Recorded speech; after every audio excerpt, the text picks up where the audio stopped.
Hello. Okay, this all seems to be working, I think. Yes, my comment window has come up, and so now I can see comments coming in. Afternoon, good evening, hello, whatever time it is, wherever you are. My name's Mark David. I'm the CEO of the Music Venue Trust. Thank you for joining me today. Hello to everybody that's joining in. I thought, given the number of inquiries and messages and everything else that I've received today, this might be an easier way to quickly tell you about the DCMS live music inquiry report that's come out today. That's a very significant step for grassroots music venues right away across the UK. And it really is, I'm going to say it's the end of the beginning. Let's try and avoid too many cliches. This is a piece of work that we have really been building up to for 5 years. We have consistently tried to engage with government. We've tried to make sure that the case was being made for grassroots music venues, that we always provided a lot of clarity to government, to agencies around, all the key stakeholders in the sector that could do anything for grassroots music venues. What's happening today is the combination of, I think, around about a year's worth of work by the DCMS appointed board to look at the issues around all around live music, but specifically to, from our point of view, to look into what's been happening with grassroots music venues and to look at how they can be supported, what their challenges are, what the problems are, and what can be done to support them. So the report came out today. It's 57 pages. And yes, it's very long. If you skip through to the end, you can just read the recommendations if you'd rather do that. But essentially, this is a big positive news day for grassroots venues right the way across the UK. And the report brings together key messages that the Music Venue Trust has been putting out. It talks about essential things that we really need to happen to protect, secure, and improve our grassroots music venues. So I thought it was worth just taking a little bit of your time to explain what those are. So let's start with the headline from the report. The first headline from the report is, "The government has not done enough." Are you surprised? No, me neither. I think we all knew this, but it's specifically written down now, and they are essentially criticised for allowing so many venues to close without taking any action to stop them, without really getting on top of the situation.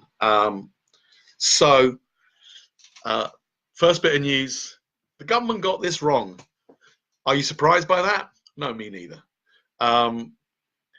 We've been telling them this for 5 years, and no action has really happened. There's been good stuff on policy things that government could ask other people to do. So there was great movement on agent of change. That was cool. But that's not the only problem facing music venues. That's going to save some music venues from the specific threat of development being put in next to them. So that was an important victory, but this report is much more comprehensive and really points at where this needs to go next. The second big headline is that it's very clear that the DCMS live music inquiry is saying that the music industry itself has got to get its act together. This is another big message we've been putting out. Sorry, I'm going to click through to comments. This is another big message we've been putting out, that actually this is a £4.5 billion industry. It's not acceptable that music venues are closing because they don't have £5,000 to pay a lawyer to fight off a noise complaint. Now, Music Venue Trust has established something called the Emergency Response Service, that any venue can get in touch with us, and they can access through us free legal advice, free planning advice, licensing advice. But, you know, the big question is that enough as well? You know, actually, what we really need in a £4.5 billion industry, we need a charity like Music Venue Trust to come along and offer free legal advice. We've put our music venues in such a position that only through a charitable organisation can they be kept open. That's not good enough either. So that's a big thing that's coming through. There's very clear messaging here for the music industry. You've got to get on top of this. You've got to come with us. Music Venue Trust has established something called the Pipeline Investment Fund. That is a call to the top end of the industry. You know, we have artists, very successful artists, earning platforms like Spotify and YouTube millions, if not billions of pounds. We have record companies making good money now. You know, it was hard, but it's not hard now. The money's back. Some of it's got to go to the grassroots music venues. This is the responsibility of everybody. If we want a pipeline of talent coming through, we've got to protect our music venues, we've got to improve them, and we've got to get behind them, and the music industry's got to do that. The third big message of the day is the cultural sector's got to do that as well.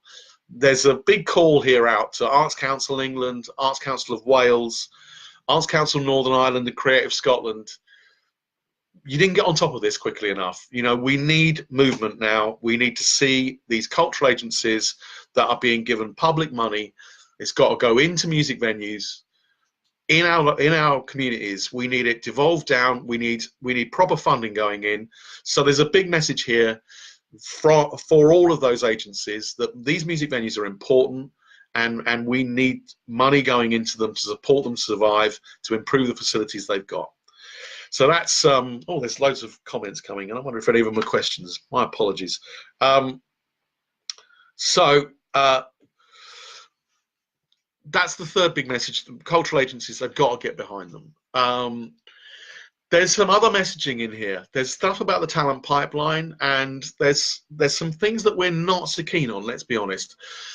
Music Venue Trust is not that keen on these regional music boards, and I'll just quickly explain why. This is very specific, but within the music industry, there are things called primary, secondary, and tertiary markets. The problem with having a music board in Manchester, and we really support that idea, is what happens if that music board comes up with a package of measures that really support and subsidise and get behind Manchester music venues. Okay, what about just outside Greater Manchester? Those venues that are a secondary market could now be even worse off in comparison to the primary markets than they were before. So we kind of support the idea of music boards, but we want to know, how are we going to have a music board in Guildford? How are we going to have a music board in Aldershot? Or is it just going to be the big cities that get those music boards? And if it is, what are we going to do to stop those music boards from dominating the agenda there? So that's kind of interesting. They're suggesting the music boards are good, but okay, actually in a place like Guildford, in the Boiler Room in Guildford, for example, you know, if there's no music board in Guildford, are they completely on their own? So we need to understand what the DCMS Live Music Inquiry is thinking there. So, and then the other one that's you know, interesting is there's a lot of talk in here about secondary ticketing, which, you know, is not a huge issue in grassroots music venues, but it's interesting to see, you know, what people are thinking about that.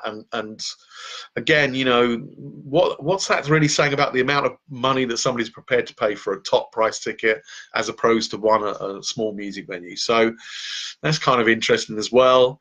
And then, you know, the whole report is really positive. I would recommend, it's worth your time reading it. If you really want to plow through it, you know, it's 57 pages. If not, you could just read the recommendations. I'm going to just see if anybody's got any questions. Phil Nelson says, surely that's why regional music boards are important, covering all the small towns. Yeah, I completely agree with that, Phil. I think the point is that at the moment where these music boards are, they're in all the big, you know, they're in the big cities at the moment. So I think, you know, to go to Phil's point, I see Phil Lacker's just joined in and said, hard suggestion of a new emphasis on regions over cities alone. Yeah, I think that's really important, Philip. I think we've got to get that messaging right. I don't think music boards are bad, but I think the importance of regions, it's one of our big messages that's in this report and is echoed by the DCMS Live Music Inquiry.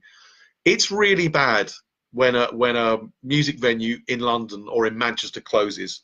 We don't like it, and London and Manchester people don't like it, and you know, at the moment, the Social is under threat, as we all know. They're doing a crowdfunder to try and get that situation under control. But the closure of the Cellar in Oxford, that's even worse, because when that closes, where are the new and emerging bands going to play in Oxford? That's my question. Where's your starter venue in Oxford? You know, and that's been happening to our regional towns and our rural locations for a long time now. So actually, yeah, that's interesting. The music boards, the two Philips, as I'm going to call you. Yeah, that's really important. I mean, basically, yes to the music boards, but where's the regional element in this? Where's the music boards that are cutting across, you know, lots of different things? I see the Anchoress is just here. Hi. Hi, Catherine. I completely agree. There's an element of this report that is talking about the major cities. I should say this is a great report, and they make it very, very clear that actually when you lose a rural venue, that can be even worse for a community there. So that message is implicit in there. That's really good. But then they talk about music boards, and I think there are currently 7.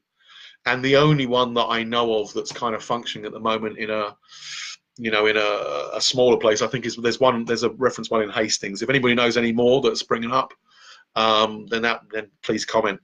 Any more questions? He said eagerly. Oh, no, okay, good. So listen, it's a really amazing report. In the links underneath this page, you can get directly to the report. There's also, we've done an analysis of that report and really picked out the 6 headline things that are very important about it. I think I've got them over here. I'll run you through them. Well, I can run you through them if I can find them. Hang on. Where is it on our website? I think it's in the news section. I should know this. News.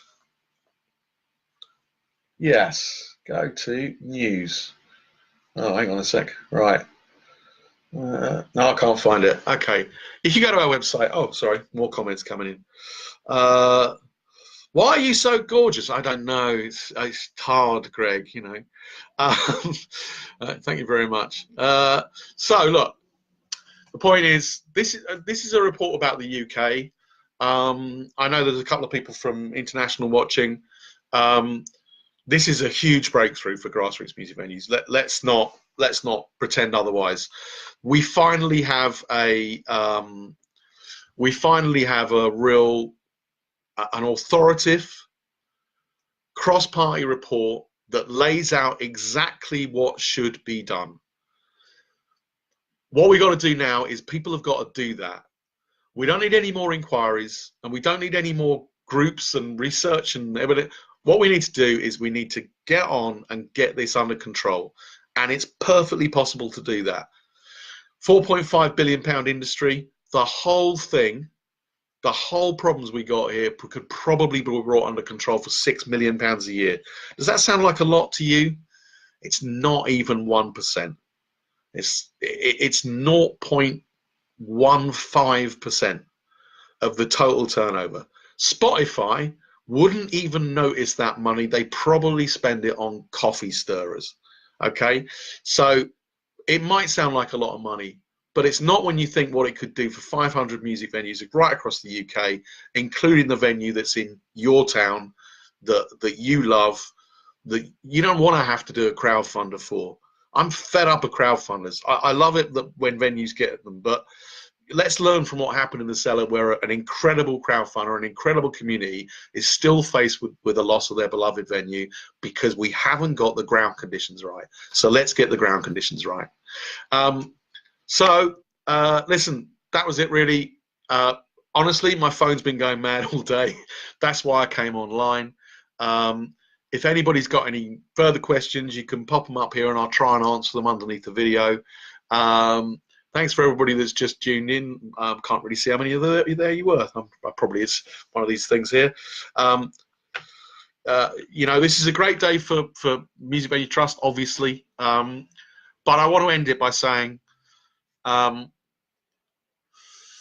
we only started doing this because we love these venues, and there's no point in us doing this except for the fact that you love these venues, and the way that we've all come together to make this happen is a really positive message that I believe we can get this done, and I think we're going to get it done because all of you believe in it. So round of applause for you.